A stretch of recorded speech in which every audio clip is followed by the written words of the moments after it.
ज़िंदगी में कभी उस लड़की से नहीं मिला, वो बेचारा बोल रहा है कि मैं नहीं मिला, फिर भी लोग मानने को तैयार नहीं है। मामला जो भी है कोर्ट में है। मेरे बेटे का जो पहले वाला केस का, सुशांत के केस में मैं दिल से चाहती हूँ कि जल्द से जल्द CBI मिल जाए। नादान लोग हैं, बेकसूर लोग हैं, इनोसेंट लोग हैं, उन पे लोग टारगेट किया जा रहा है, कम से कम वो तो बच जाएंगे। ज़रूर मिलना चाहिए सुशांत के लिए। Hello everyone, I am Zarina Wahab. I am Divyansh Pandit and you are watching Bollywood हंगामा।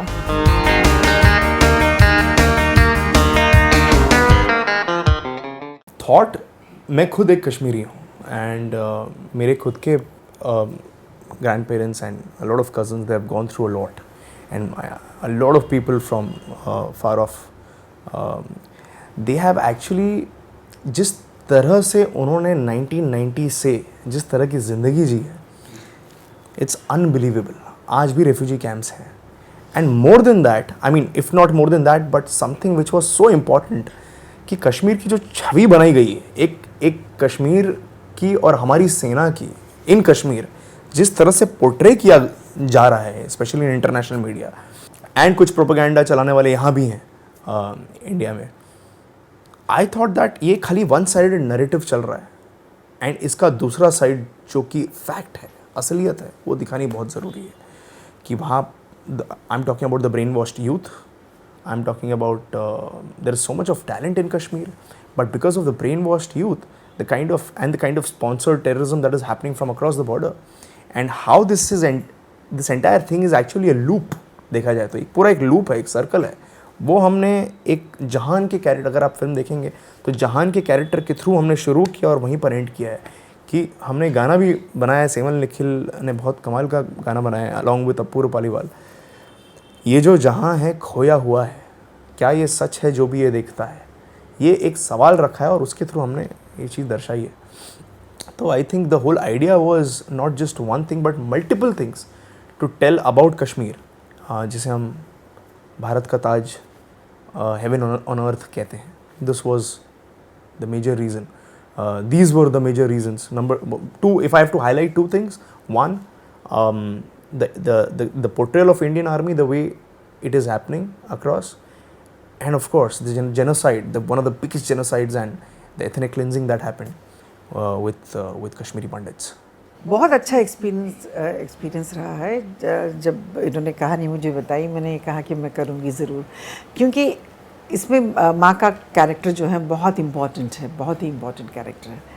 तो माँ के कैरेक्टर्स मिलते हैं लेकिन बहुत इम्पॉर्टेंट वाले कैरेक्टर्स थोड़े कम मिलते हैं, तो इसलिए मैंने कहा मैं ज़रूर करूँगी। और करते वक्त मुझे काफ़ी चीज़ों का इल्म हुआ कि ऐसा भी हुआ था वहाँ पर, क्योंकि I was really not aware of the fact what happened in Kashmir. Vaguely सुना है, लेकिन जब इनके ज़रिए मैंने सुना तो ज़्यादा मुझे नॉलेज आई। और करते वक्त भी मुझे बहुत I felt I am one of them, you know. शायद इस वजह से मैं ठीक से कर पाई। इन्होंने करवाया, ऑनेस्टली इन्होंने करवाया, believe me, whatever he said I did it. नहीं, इन्होंने समझाया कि ये मूड है, ये एक्सप्रेशन होना चाहिए, कहाँ आवाज़ ऊंची होनी चाहिए, कहाँ धीरे बात करनी है, सब ऑफ कोर्स डायरेक्टर बेसिक पूरा उन्होंने बताया। थोड़ा मैंने भी अपना एफर्ट लगाया, but that's it. How modest and kind. नहीं, ऑनेस्टली मैं डायरेक्टर की आर्टिस्ट हूँ, डायरेक्टर जैसा बोले मेरे से काम करवा सकता है। शूट हमने शूट जनवरी में कर दिया था इसका and we were planning to release it in somewhere in around 26 के आसपास हम रिलीज़ करना चाह रहे थे in the start of the year, but because of the pandemic and pandemic तो खैर बाद में आया, but due to certain technical reasons हमारी फिल्म, because there are couple of VFX shots, और एक शॉर्ट फिल्म में VFX करना थोड़ा टीडियस हो सकता है। तो जिस तरह से शॉर्ट फिल्म्स बनती है, हमने एक दिन में शूट किया था। हाँ, आपका पूरा चंक एक दिन था। टोटल फिल्म 2 दिन में शूट हुई है और एक चंक हमने थर्ड डे पे 2-3 घंटा शूट किया था। But because of the pandemic हमारा रिलीज डिले हुआ बाद में, because of kind of things that are happening right now, and then we realized कि ये तो लंबा चलेगा and I think this story cannot wait anymore. I don't want to do, the whole idea was to do a proper trial, you know, a proper media trial also, a proper, you know, promotions, the kind of promotions we had thought, because this has to reach as to as many people as possible. But then I realized that's not possible. तो हमने सोचा कि ठीक है, हम घर से ही बैठे बैठे इसको रिलीज़ करेंगे, लेकिन करेंगे, it has to reach out to as many people as possible. The truth has to come out, and it's one side that has never been told in the mainstream. Documentaries बनाई हैं, कुछ लोगों ने उस बारे में बातें भी की हैं, थैंकफुली अब बातें कर रहे हैं लोग, लेकिन मेन स्ट्रीम में आज तक किसी ने ये बातें नहीं की. हमारा भी मेन स्ट्रीम नहीं है, शॉर्ट फिल्म है, लेकिन going by the audience we cater to, वो तो वही लोग हैं जो थिएटर में जाते हैं. See, if you are talking about the lockdown post article 370, it is for the people, not for anyone else. Article 370 हटने के बाद जिस तरह की चीज़ें हो सकती थी, जिस तरह का ब्लडशेड हो सकता था, वो सब कुछ नहीं हुआ है.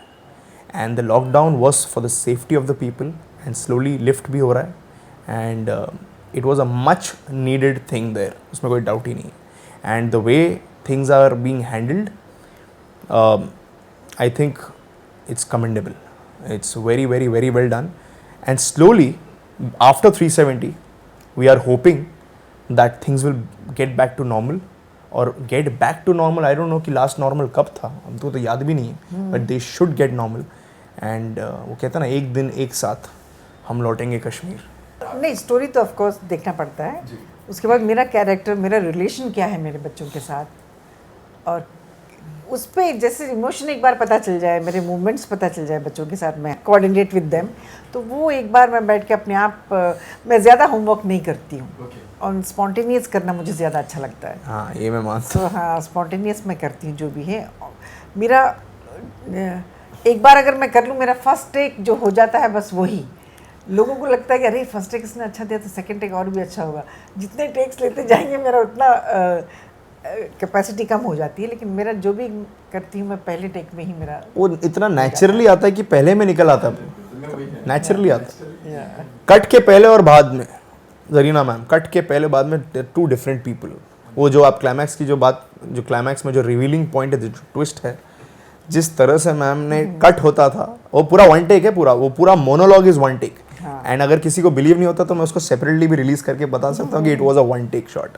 बहुत अच्छा रिस्पॉन्स आ रहा है, जिन्होंने भी देखा है, इतने अच्छे कमेंट्स हैं. लोगों के भी अच्छे भी कमेंट्स हैं, बुरे भी कमेंट्स हैं. फाइन, जब आप अच्छा सुनने के लिए तैयार होते तो बुरा भी सुनना चाहिए, सो इट्स फाइन. बट वो एक्सपेक्टेड था ma'am, the kind of subject it is, we were expecting. जैसे अच्छे बुरे लोग हर जगह होते हैं, अच्छे बुरे कमेंट्स तो हर जगह होते ही हैं, so you have to accept. कैसे? बिकॉज हम तो सेना की बात कर रहे हैं, हम देश की बात कर रहे हैं, हम कश्मीर की बात कर रहे हैं, which is very much an integral part of our country. Terrorism को बढ़ावा तो इम्पॉसिबल है. अगर आपने फिल्म सही से अगर देखी होगी तो आप नोटिस करें, पूरी पिक्चर में तो वी स्पोकन अबाउट ह्यूमैनिटी. या, एंड बुरे कमेंट्स उनके आएंगे जो गिल्टी हैं, जो खुद गिल्टी हैं, उनके बुरे कमेंट्स आएंगे. जो कश्मीर में रहकर, जो वहाँ पर तो खैर जिनके पास वाईफाई है वहाँ बैठकर, जो जहाँ कहीं बैठे हैं, किधर से भी बॉट अकाउंट्स भी होते हैं कई सारे, बट जिनके मन में गिल्ट है उनको प्रॉब्लम लगेगी. I am not talking about the artistic, the creative part of the film, I am talking about pure content, what is being shown in our film. जो गिल्टी है उनको इशू होगा. हंसी भी आती है, बुरा भी लगता है. अब लोगों के पास लॉकडाउन में इतना वक्त मिल गया है कि किसी के बारे में, जैसे हाँ उसका जो पहले जो हुआ था उसको कनेक्ट करते हुए, जबकि वो ज़िंदगी में कभी उस लड़की से नहीं मिला, वो बेचारा बोल रहा है कि मैं नहीं मिला, फिर भी लोग मानने को तैयार नहीं है. मालूम है कि इसमें इसका कुछ हाथ नहीं, फिर भी people started using him like punching bag. I mean, it's not fair. I mean, आप घर में बैठ के किसी के भी बारे में कमेंट लिख दो तो उसके बारे में फिर लोग 10 लोग पढ़ने वाले, जो पढ़ने वाले हैं बेचारे वो इनोसेंट हैं, उनको लगता है कि ये सही है. I mean, सच्चाई ज़रूर एक ना एक दिन सामने आएगी. जो अगर गलत है तो जो भी गलत है उनको 100% सज़ा मिलनी चाहिए. तो इस तरीके के कमेंट मतलब मैंने देखे हैं, ट्रोल किया जा रहा है कि सलमान सर तक का नाम है. अभी लोगों के पास काम नहीं है, उनको कुछ ना कुछ कहना. अभी छोटे लोगों के बारे में बात करेंगे तो लोग नहीं लिखेंगे. सलमान खान को लेके आओ, करण जौहर को लेके आओ. आई मीन इट्स नॉट फेयर. वो लोग अपना नाम बनाने के लिए इंडस्ट्री में सालों लग गए. अब कोई एक कल परसों आने वाले कोई भी आके कुछ 2 लफ्ज़ कह देंगे बुरे, तो उसको लोग आगे फॉरवर्ड करते रहेंगे. आई मीन इट्स नॉट फेयर. हमारी इंडस्ट्री बहुत प्यारी इंडस्ट्री है, और अपनी इंडस्ट्री के बारे में इतना लोग बुरा बोलते, बहुत तकलीफ़ होती है. इस इंडस्ट्री से हमको बहुत कुछ मिला है, अच्छे बुरे लोग हर जगह है। ये सिर्फ लोग इसके बारे में, इंडस्ट्री के बारे में ज़्यादा बात करते हैं, जानना चाहते हैं, इसीलिए लोग ज़्यादा घुसते हैं। आप दूसरे प्रोफेशन में देखिए, आपको क्या लगता है वहाँ पे ये चीज़ें नहीं होती है जहाँ जो इंडस्ट्री को ही टारगेट किया जाता है? नहीं नहीं, industry is a beautiful place. अगर आप में कुछ नहीं है तो भी आप बनना चाहते हैं, वो आपकी गलती है। फिल्म इंडस्ट्री दिखती है शायद, हाँ, उसकी वजह से लोग, उस वजह से लोग, it's sad. Ma'am as a mother आप कैसा हौसला देती हैं सूरज जी को? Because I know he is innocent. अब जो आगे लोग कर रहे हैं, वो जो भी कर रहे हैं, वो अपना गिल्ट छुपाने के लिए किसी और पे इल्ज़ाम लगाना, दैट्स नॉट फेयर। अब जो भी है मैडम जी बात कर रही हैं, वो कंटेम्प्ट ऑफ कोर्ट कर रही हैं, it's not good for her. क्योंकि मामला जो भी है कोर्ट में है। मेरे बेटे का जो पहले वाला केस का CBI का हो चुका है, ऑल एवरीथिंग इज़ क्लियर, फिर स्टिल आई डोंट नो। अब सुशांत के केस में मैं दिल से चाहती हूँ कि जल्द से जल्द CBI मिल जाए। तो उस वजह से जो नादान लोग हैं, बेकसूर लोग हैं, इनोसेंट लोग हैं, उन पे लोग टारगेट किया जा रहा है, कम से कम वो तो बच जाएंगे। ज़रूर मिलना चाहिए सुशांत के लिए।